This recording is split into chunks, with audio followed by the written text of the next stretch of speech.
जय हिंद दोस्तों। आज की इस नई वीडियो पे आप सभी का स्वागत है। उम्मीद करते हैं आप सभी लोग बढ़िया होंगे, मस्त होंगे। आज की इस नई वीडियो के माध्यम से हम आपके लिए लेकर आ गए हैं बीए 5 सेमेस्टर एग्जाम 2025-26 के लिए पॉलिटिकल साइंस यानी कि राजनीति शास्त्र के मोस्ट इम्पोर्टेंट ऑब्जेक्टिव टाइप के प्रश्न, जो कि यह प्रश्न आपके परीक्षा में बार बार रिपीट होते हैं। आपके पेपर का नाम है प्रिंसिपल ऑफ पब्लिक एडमिनिस्ट्रेशन, जिसका पेपर कोड है POL 302। तो दोस्त वीडियो को पूरा ध्यान से देखिएगा, एक एक प्रश्न आपके एग्जाम की दृष्टि से बहुत ही ज़्यादा इंपॉर्टेंट होने वाली है। बार बार ये प्रश्न रिपीट होते हैं। तो चलिए वीडियो को शुरू करते हैं। क्वेश्चन नंबर पहला है, किसने लोक प्रशासन को राज्य के कार्यों पर प्रयुक्त प्रबंधन की कला और विज्ञान के रूप में परिभाषित किया? किसने लोक प्रशासन के राज्य के कार्यों पर प्रयुक्त प्रबंधन की कला और विज्ञान के रूप में परिभाषित किया? तो आपका राइट आंसर हो जाएगा डी वाल्डो ने। क्वेश्चन नंबर दूसरा है, नवीन लोक प्रशासन की दिशाएं मुन्नो ब्रूक परिप्रेक्ष्य पुस्तक के संपादन का नाम बताएं। वहाँ कौन थे? तो आपका राइट आंसर होगा option number B, Frank Maren. Question number 3 है, नवीन लोक प्रशासन प्रबंधन के निम्नलिखित में से कौन से विषय हैं? नवीन लोक प्रशासन के प्रबंधन के निम्नलिखित में से कौन से विषय है? तो निजी क्षेत्रों के तौर तरीके को अंगीकार करना बिल्कुल सही है। संशोधित रिपोर्टिंग व निगरानी तंत्र निष्पादन संशोधित रिपोर्ट व निगरानी तंत्र दूसरा भी बिल्कुल सही है। निष्पादन लक्ष्य ये तीसरा भी सही है। सार्वजनिक क्षेत्र के तौर तरीके और प्रैक्टिसेज को अंगीकार करना ये बिल्कुल गलत है। तो आपका राइट आंसर होगा ऑप्शन नंबर बी, 1, 2 और 3, जो कि चौथा इसमें से गलत है और बाकी ये 1, 2, 3 ये बिल्कुल सही है।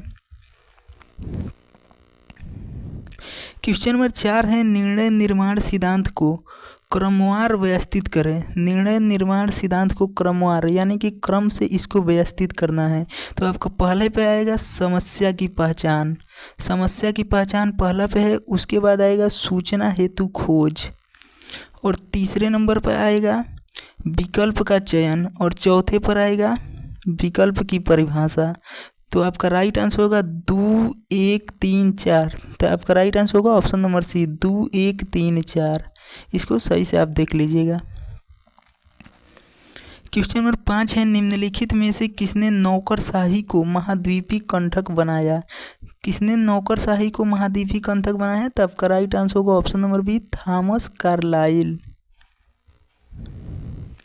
क्वेश्चन नंबर 6 है, प्रशासन विषय वस्तु के अनुसार एक क्षेत्र से दूसरे क्षेत्र में भिन्न होगा, यह कथन किसकी व्याख्या करता है?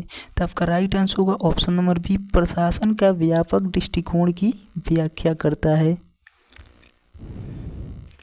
क्वेश्चन नंबर 7 है, पोर्ट्सक्रॉप शब्द का प्रयोग किसने किया था? तो ये किसने किया था? तो आपका राइट आंसर होगा गुलिक और आर्विक, ये दोनों ने किए थे। कई टीचर इसको केवल गुलिक बता रहे थे, लेकिन हमारे चैट जीपीटी और गूगल जेमिनी पे यहाँ पे हम सर्च किए तो गुलिक और आर्विक दोनों दिखा रहा था। क्वेश्चन नंबर 8 है, निम्नलिखित में से किसने प्रशासन की प्रबंधकीय दृष्टिकोण का समर्थन किया? इनमें से किसने प्रशासन की प्रबंधकीय दृष्टिकोण का समर्थन किया? तो आपका राइट आंसर होगा साइमन ने भी किया, एल गुलिक और सिमर्थ और थॉमसन ये तीनों ने किया था। तो 2, 3, 4। तो आपका राइट आंसर होगा ऑप्शन नंबर डी, 2 और 3, 4 ये तीनों लोग किए थे।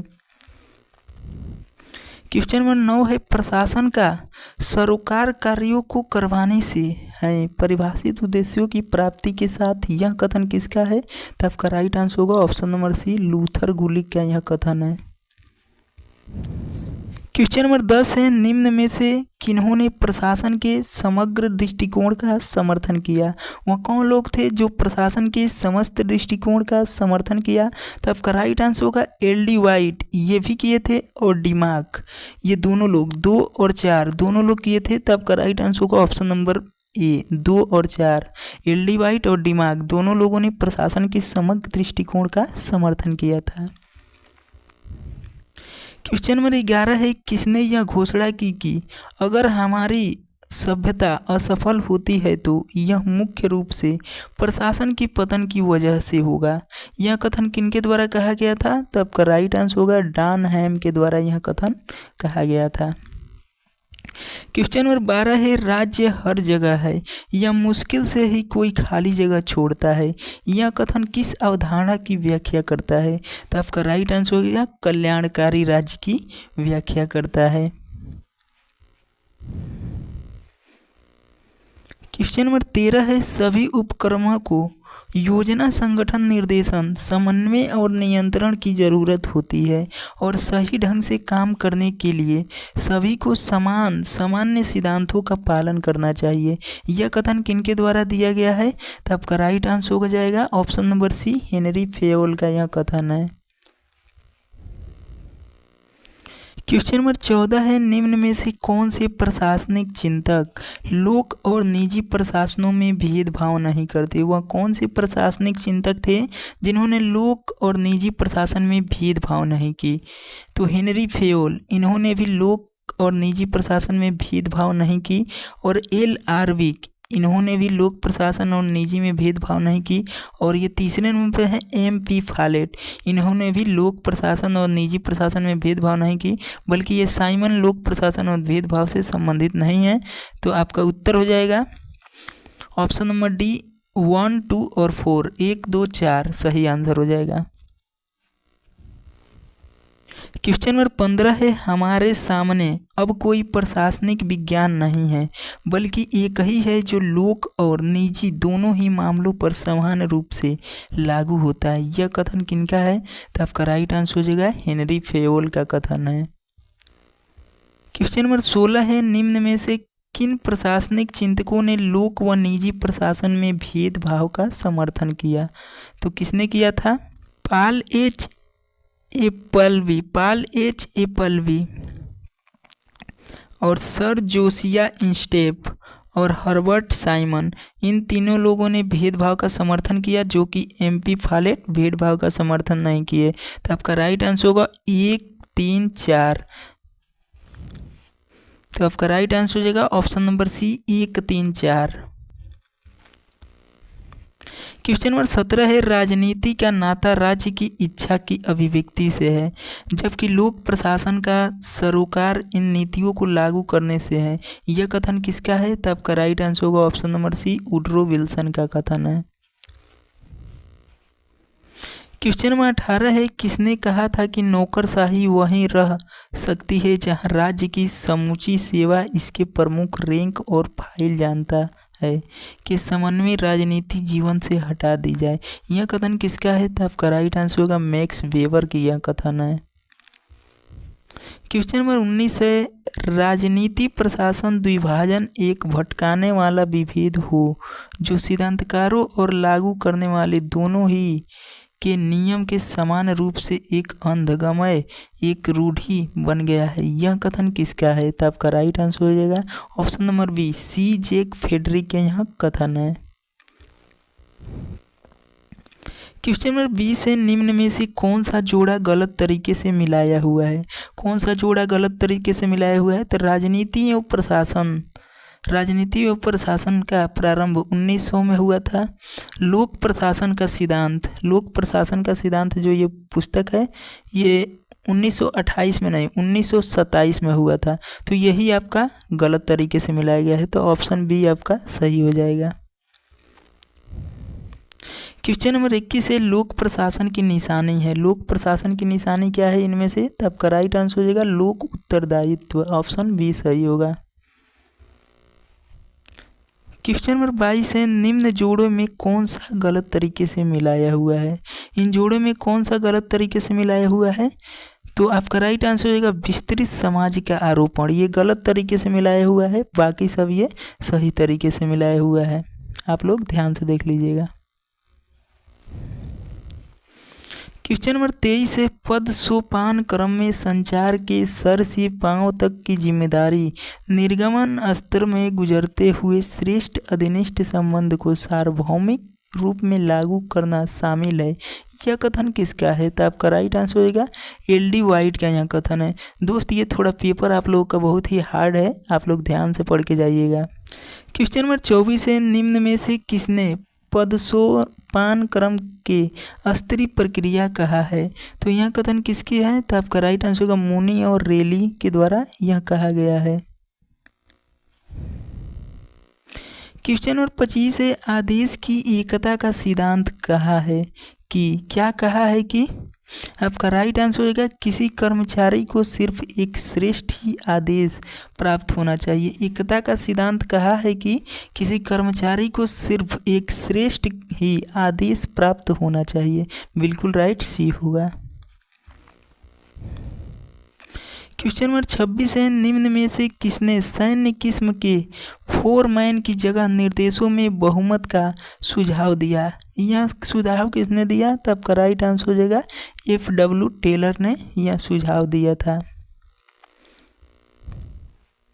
क्वेश्चन नंबर 27 है, नियंत्रण के क्षेत्र के सिद्धांत का अर्थ है। क्या अर्थ है? तो अधीनस्थों की वह संख्या जिनका एक प्रशासन प्रभावी ढंग से निर्देश कर सकता है। आपका राइट आंसर हो जाएगा option number B.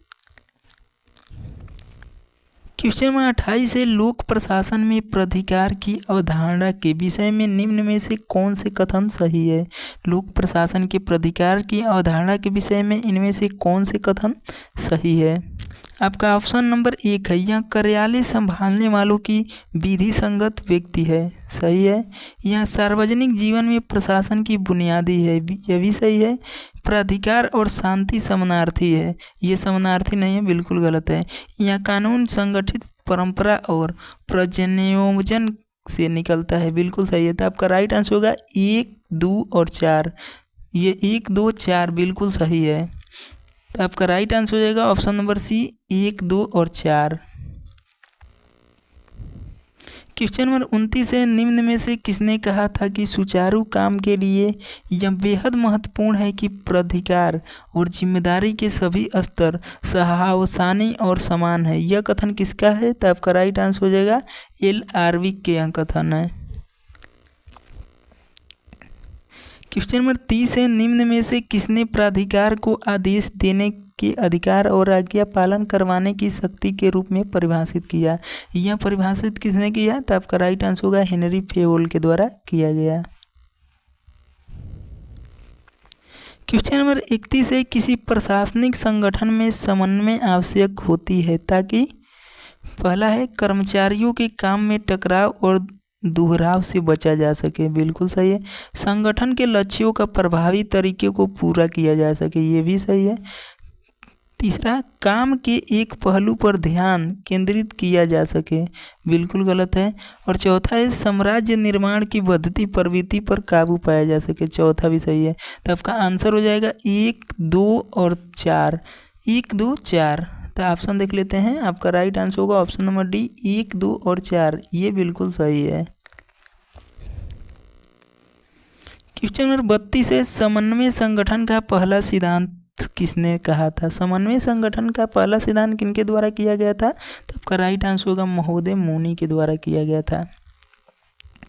Question number 33 है, तनाव सिद्धांत किसने दिया? तनाव सिद्धांत का प्रतिपादन किसने किया था? तो आपका राइट आंसर होगा क्लीवलैंड साहब ने इसको दिया था। क्वेश्चन नंबर 34 है, किस प्रशासनिक चिंतक का यह कथन है कि प्रत्यायोजक की अवधारणा संगठित विचारधारा का महज मिथ है? यह कथन किसका है? तो आपका राइट आंसर होगा MP फॉलेट के द्वारा यह कथन दिया गया था। क्वेश्चन नंबर 35 है, प्रत्यायोजन के बारे में निम्न में से कौन सा सही कथन है? कथन कौन सा सही है? तो आइए देखते हैं।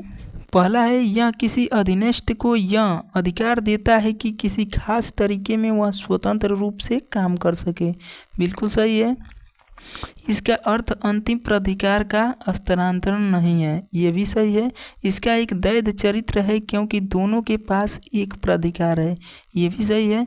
यह पर्यवेक्षण, नियंत्रण और समीक्षा के अधीन नहीं होता है। ये बिल्कुल गलत है। तो आपका आंसर हो जाएगा 1, 2 और 3। 1, 2 और 3। तो आइए देख लेते हैं ऑप्शन नंबर डी में दिया गया है 1, 2, 3 बिल्कुल सही है। क्वेश्चन नंबर 36 है, भारत सरकार के सहायक विभागों में कौन से शामिल है? इनमें से भारत सरकार के सहायक विभागों में कौन से शामिल है? तो इस क्वेश्चन पे थोड़ा डाउट है हमको, लेकिन गूगल पे दिखा रहा था 3 और 4, जो कि कानून मंत्रालय ये सहायक नहीं है, सूचना एवं प्रसार मंत्रालय ये भी सहायक नहीं है, और संसदीय मामलों के विभाग और केंद्रीय लोक निर्माण ये 3 और 4 दोनों ही सहायक विभाग में शामिल है। तो आपका आंसर हो जाएगा 3 और 4। आप लोग पेपर में 3 और 4 सही करके आइएगा। क्वेश्चन नंबर 37 है, निम्न में से कौन सा स्टाफ एजेंसियों का काम नहीं है? इनमें से कौन सा स्टाफ एजेंसियों का काम नहीं है? तो आपका राइट आंसर होगा ऑप्शन नंबर डी, लक्ष्य की प्राप्ति। क्वेश्चन नंबर 38 है, निम्न में से कौन सा सही ढंग से मिलाया हुआ है? तो आपका राइट आंसर होगा औपचारिक प्राधिकार, ये वेबर के द्वारा दिया गया था। क्वेश्चन नंबर 39 है, निम्न में से कौन सी अवधारणा वैज्ञानिक प्रबंधन से नहीं जुड़ी है? यहाँ पे नहीं जुड़ी है, देख लीजिएगा।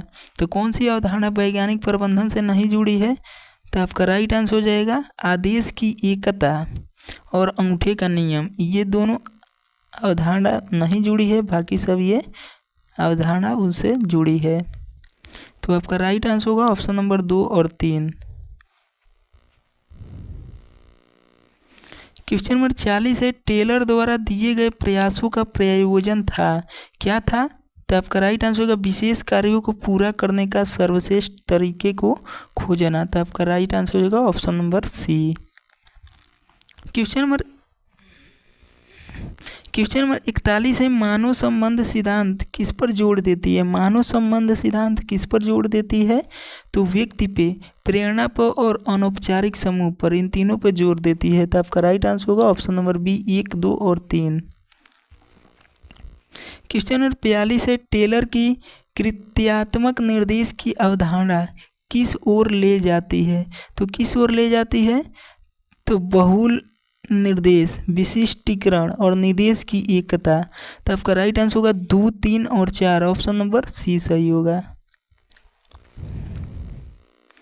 क्वेश्चन नंबर 43 है, निम्न में से किसने नौकरशाही की आलोचना एक ऐसे संगठन के रूप में की जो अपनी गलतियों से सीखकर अपने व्यवहार को सही नहीं कर सकता?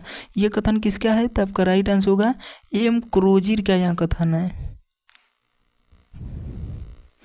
क्वेश्चन नंबर 44 है, एल्टन मेयो द्वारा किए गए निम्न प्रयोगों को अनुक्रम में व्यवस्थित कीजिए।